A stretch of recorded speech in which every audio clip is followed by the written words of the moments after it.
Mark here, back at my photo studio dubbed the Action Figuratorium, and I thought for this week's Toy Talk we should dabble a little bit into the projects that the HasLab has been putting out in their crowdfunding campaigns and see if we can't determine what makes for a successful HasLab funded project in this episode of Toy Talk on the Action Figuratorium.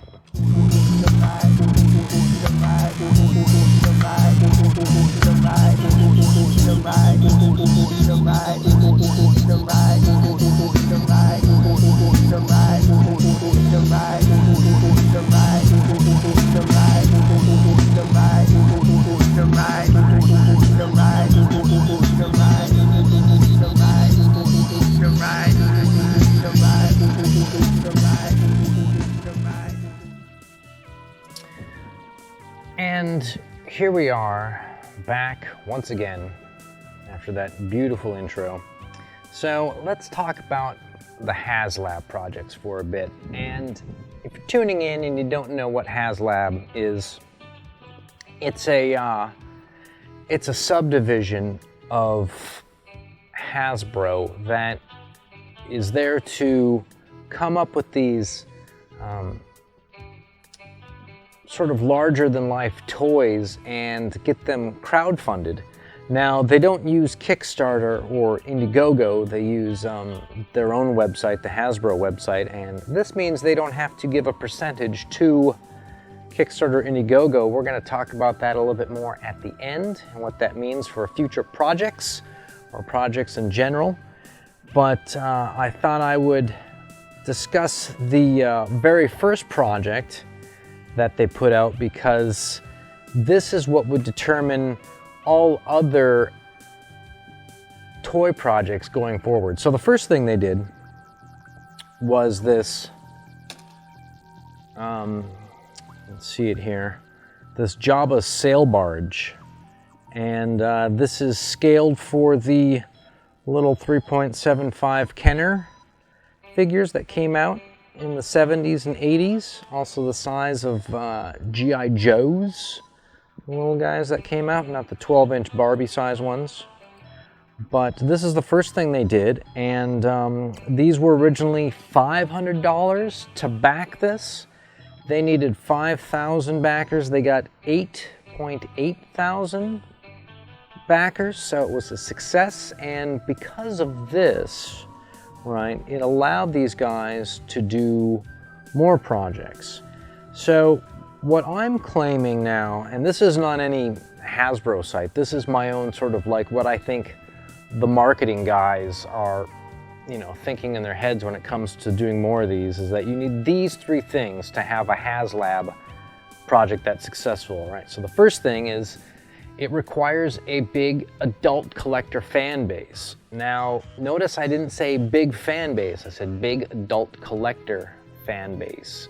If it just had a big fan base, like say something like Harry Potter, I don't know that you'd sell a lot of these. You have to have a lot of people who are willing to throw down the money for something like this, right? In some ways, they sort of reverse engineer.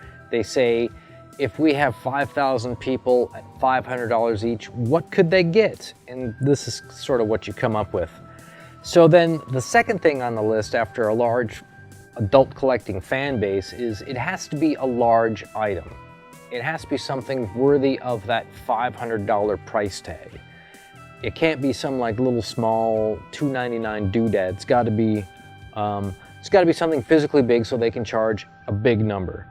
And then the third thing, and these are my claims of what makes a successful HasLab project, is it needs to be something that is exclusive or wasn't available before.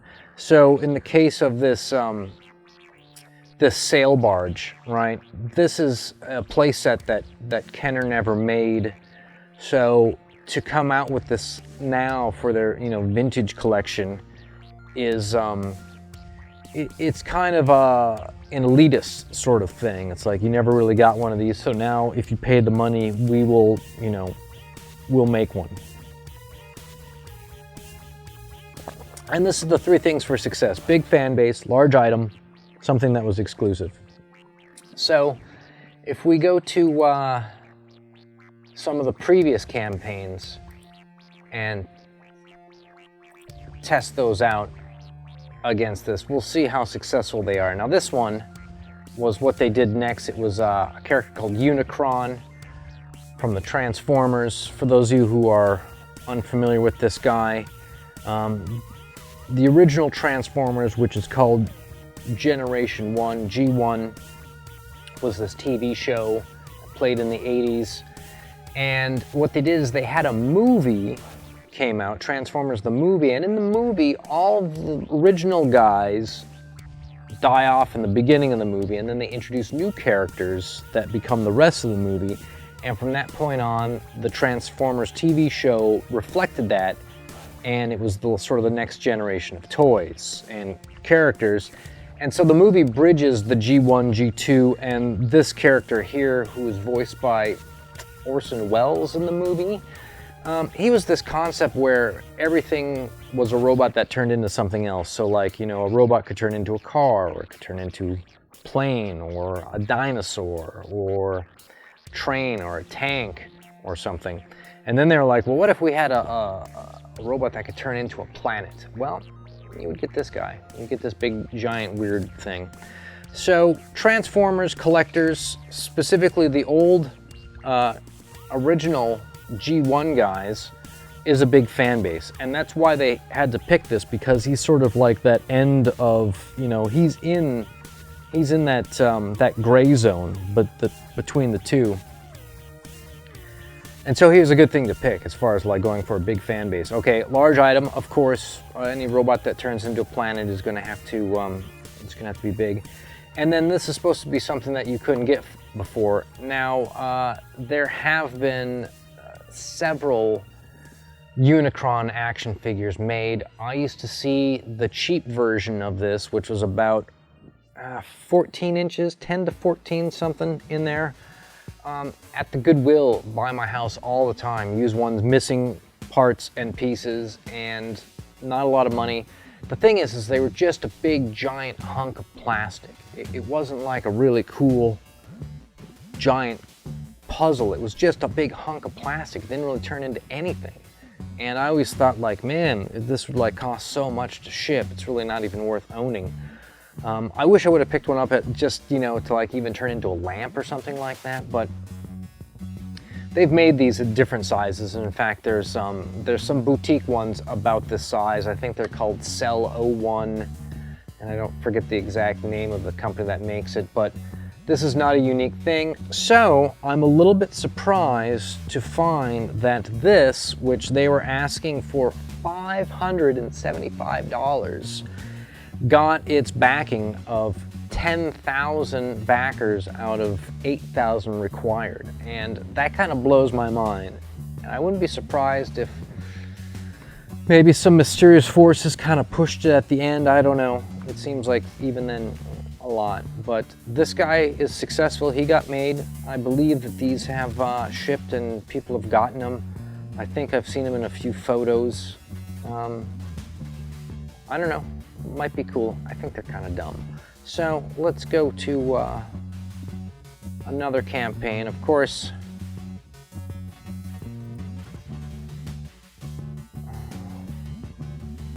yeah, here we go. Of course, after you've done, you know, old original trilogy Star Wars, you've done Transformers, what's next? Well, Marvel, of course. And, you know, you find that people, especially now, are really into collecting Marvel Legends. And I think that a lot of these old Toy Biz Marvel toys that sat around unsold in comic book shops for many, many years, I think that people are really going to start going after those if they haven't already, and that the price of that stuff's going to go up. I think all the Marvel stuff's going to go up. So I'm not surprised to see that they then went to Marvel. I am a little surprised to see that they decided to pick this character, Sentinel, and you can see the money that Hasbro puts into this stuff with these weird sort of move the 3D model around in your browser window. I kind of like the photos better. Quite a bit of detail on this guy. I can't even really tell the scale. Anyways, this checks all the boxes. Marvel, of course, specifically the Marvel Legends stuff, has a big fan base. It is a large item. This is pretty giant, pretty huge. You know, I think it's 2 feet tall or something. And was this something that was not really available beforehand? I don't think so. If you go to image search of action figures Sentinel, you'll see that they've made quite a few of these things over the years at different heights. Have you ever had one this big? I don't think so, probably not. So I guess that's something that's exclusive, was this large of a Sentinel. I think if you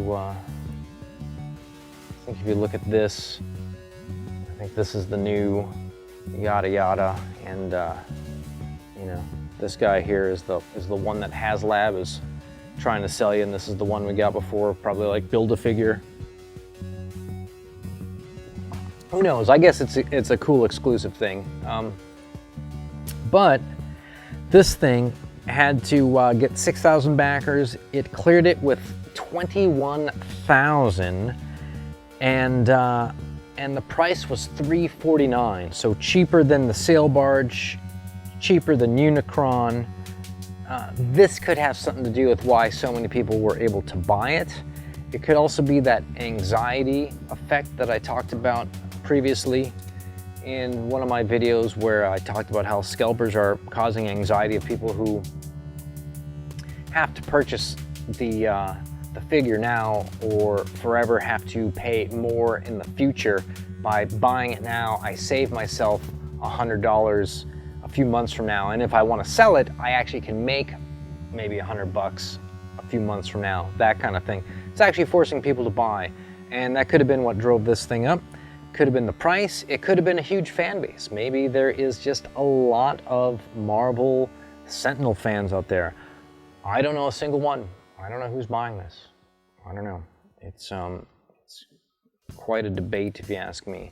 So moving along to the next thing is we have this Mandalorian ship that they made, and this thing was priced at same price as the Sentinel, $349. They must have figured this is the sweet spot. People are paying, if they can get over 20,000 people to pay $350, you know, they'll make it.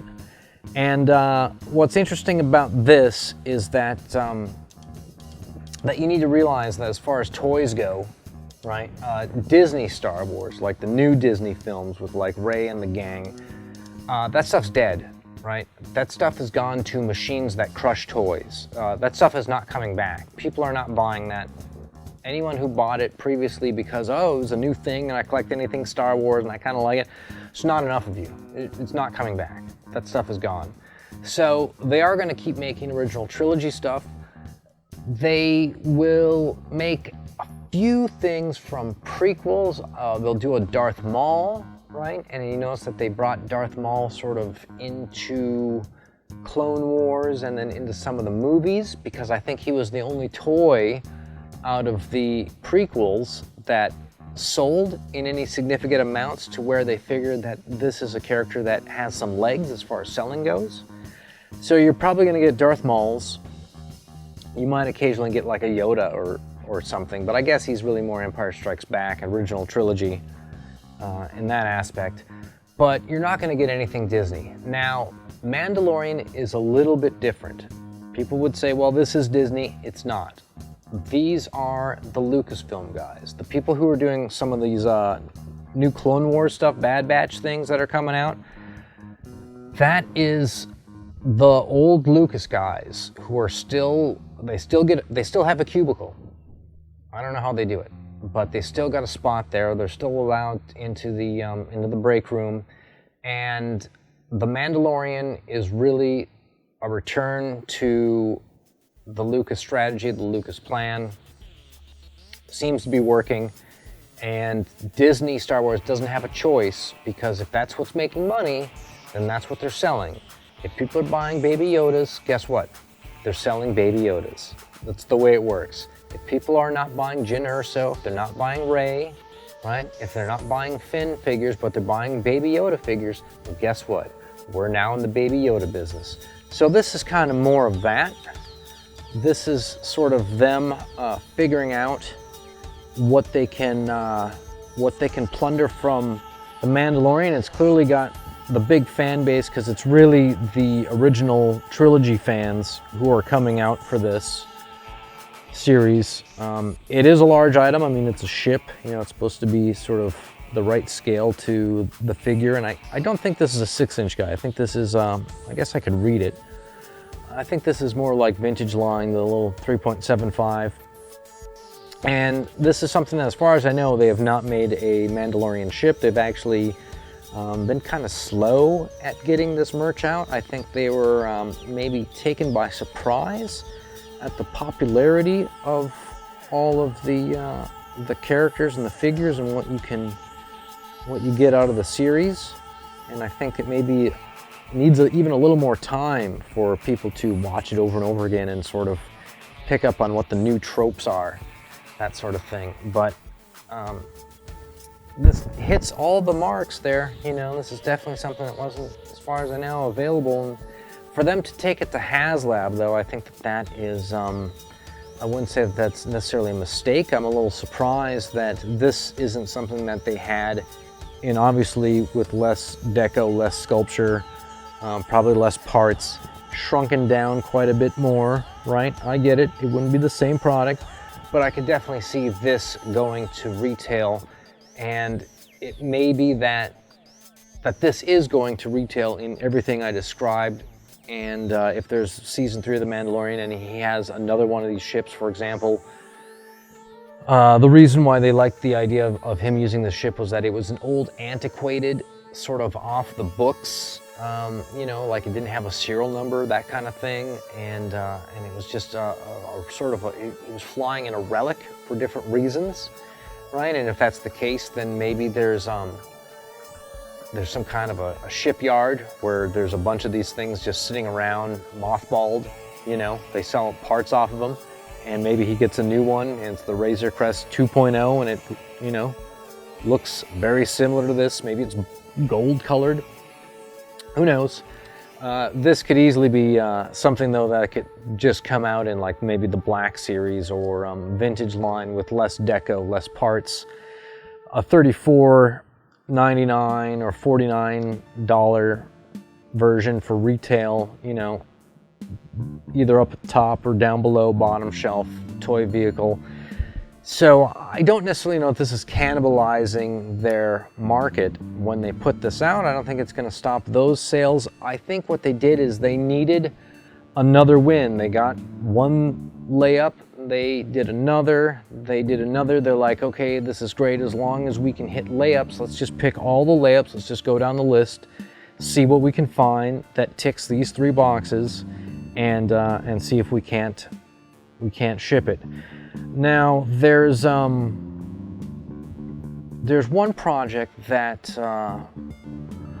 did not make funding, and it was a Cookie Monster, and I think it was probably like a 1-to-1, like it was the actual size of the Muppet that they used for making the show. I don't know. I don't really know that much about it, other than the fact that according to the notes, the Cookie Monster was $2.99, which was the cheapest thing they could offer.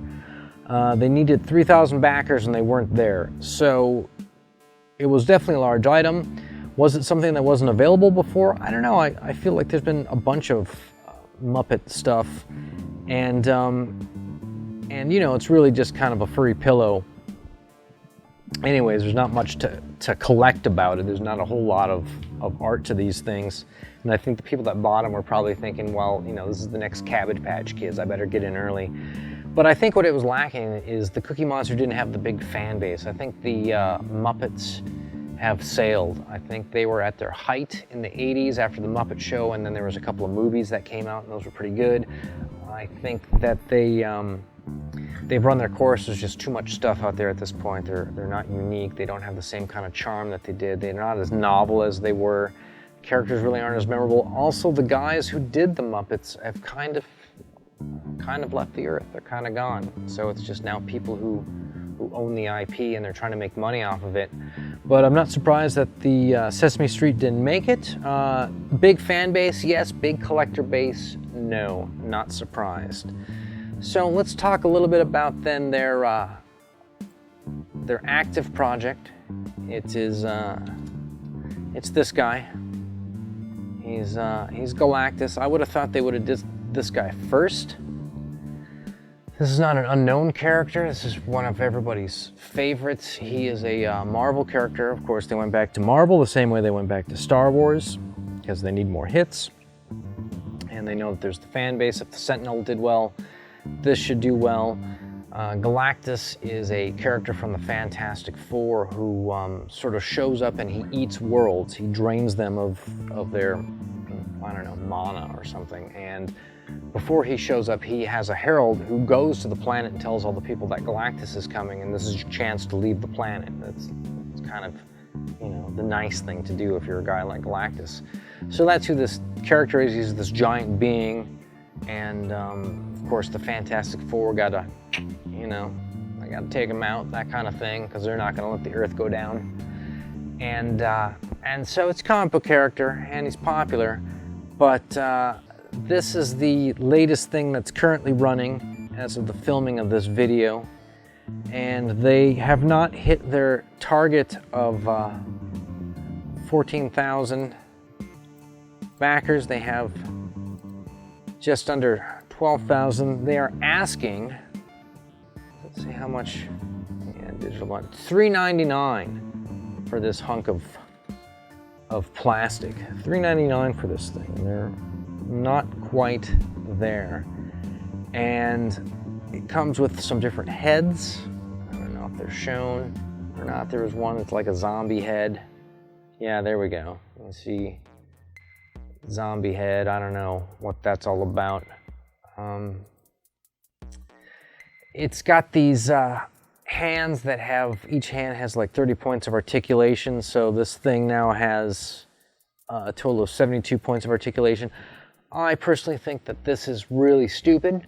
I don't think you need this much articulation in the hands of a figure like this. I don't think this is why people buy the figure, and I think when you tell them how much articulation it has and it has in the hands, I think people feel like that they just gotta have it because they've never seen something huge. But this seems like a joke. This seems like a way to drive the price up and kind of rip people off. I think what would have been better is if they had just given hands with a couple points of articulation, right? A little bit, you know, a thumb and maybe a finger or something like that. And drop the price by like easily $100. And if you wanted to, you could have a separate campaign for just the hands and you could swap them and put them on, or let a third party, some weird Japanese Bandai type company, let them make it for you and just buy it from them and have those guys pay a tithe to HasLab or something, outsource it, you know, have a bunch of add-ons, have an add-on store for some of these figures, get a generic Galactus, and then buy capes and hats and stuff for him. I don't know. I just think that he's easily $100 too much, and I realize that it has some lights. I don't know if it has sounds. Still, it's just a big hunk of plastic, and what I need to demonstrate to people is that this 14-inch Galactus made in 1995 by, I think this is Toy Biz. I think they had the Marvel line. And so this guy has 7 points of articulation, right? The arms swing, so each arm, and then it has a hinge joint, and then the gloves roll, and the head can go on off, like clicks one way to the left or one way to the right. It doesn't, you can look forward. I'm missing, of course, the two horns. Maybe cut some out of like plastic or something. This guy takes 2 AA batteries. He used to have a piece, that metal piece, that when it connected, it would light up the eyes. I haven't tested it myself. This guy is a pretty cool scale against, like, say, a Mini-Mate, a little 2-inch person. Would be kind of cool. They would still be a little kind of big for what it needs to be, but pretty close. So what I'm saying is that this guy, which I picked up for a couple bucks at my Goodwill, and it was kind of a rescue, right? Once you have this figure in your hands and you realize that it's just a hunk of plastic and that you paid $300 for this thing, right? And I get that the actual, you know, that this guy is gonna be much bigger and his hands are gonna do this. Understood. My point is, once you've paid $300-400 bucks for something like this and it's in your hands, you're gonna realize that it does nothing, right? That you'd be just as happy with this one, which you can get new in the box for $50, and probably a lot less if you just want a loose one that's missing a few parts, which, by the way, you don't really need. You can always make a couple of horns that look not only correct, but could even in some ways be better. Anyways, the photos of this guy that they use for the ads look absolutely amazing with these sort of star fields and stuff behind him, and I think he would be really cool for that. I think this is a great figure to photograph. I just think he's way too expensive, and 17 days to go. It's a lot, actually. It's more than half the month, and we'll see how close these guys get to backing it. It would be funny if they missed it by 10. So the final thing that I want to talk about with these HasLab projects now is the future of, like, crowd-funded toys like this. We've seen a lot of small indie brands like Four Horsemen, Big Shot Toy Works do their toys through Kickstarter, usually, maybe Indiegogo or something like that. They have to pay a little bit of money to the middleman. The HasLab guys do not. They're part of Hasbro. So what I'm curious about, though, is how many people are working for this company to bring forward these toys. I feel like Hasbro probably has a lot of middlemen, a lot of admins, a lot of people shuffling papers, a lot of quotas, a lot of back and forth, a lot of people who are on the phone with licensors and artists, and sort of people hitting the ground running with grassroots approaches to getting this out to the toy networks there for their marketing. And I'm wondering if these guys are making any money doing this. It seems like it was an idea and it hit, and they said, well, let's keep going. Let's do another and another and another, and we'll see if we can't get it up to some amount that makes this thing a profitable business. So the first question is, how many per quarter of these do they need to do, and how much money does each one need to raise? Because they've done some, like, there's one I didn't mention. It was a board game that I think was out of print, and they're putting it back into print, and this is sort of like really more of like a pre-order than anything. But if it can go through HasLab, if all pre-orders go through HasLab and it shows revenue, then they can say, oh yeah, this is a successful business, let's, you know. And when they get like an idea for something, they can decide if they want this to go to HasLab to pre-order fund it, or if they want to send it to retail or any of these other divisions that they have. So I'm guessing at some point they're going to figure out how much money they can squeeze from fans per quarter to justify how many of these projects that they have running, to determine how many people that they'll have on staff buying, or how many people they have on staff to run these toys. It seems like they're trying to figure out where to go next with this stuff, and they just need to keep doing a series of wins so that they have enough data to determine how many they're doing and how much money each one needs to make. So what would we expect to see from future HasLab projects? Well, you're probably going to go to anything with a big fan base. So it's going to be, of course, Star Wars and Marvel, the two big ones. And of course, it's going to be whoever Hasbro has the license for. And in some cases, though, they could go to whoever owns the license and they could make a specific one-off license for just this one HasLab project. So it's pretty much anything they want to do at this point. They could go and, you know, if they're willing to pay a fee, they can do it. So we might get something Star Trek related, right? There might be like an Enterprise, I'm guessing. We might get something, and again, it has to click all these buttons, so it's got to be a big fan base. It has to be a large item. It has to be something that you couldn't get before, which usually the large item qualifies as that. So we might get something from like Terminator, or Alien, or Predator, one of those. Maybe something, you know, I don't know what the fan base is like, maybe something like Mad Max, or maybe some video games, some really popular video games they could license stuff for. Maybe, you know, expect to see some sort of Nintendo tie-in or something like that.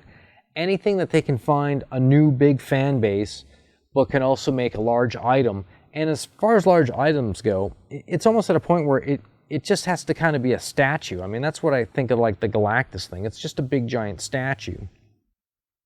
Doesn't need to have the 60 points of moving fingers, you know. Seems ridiculous.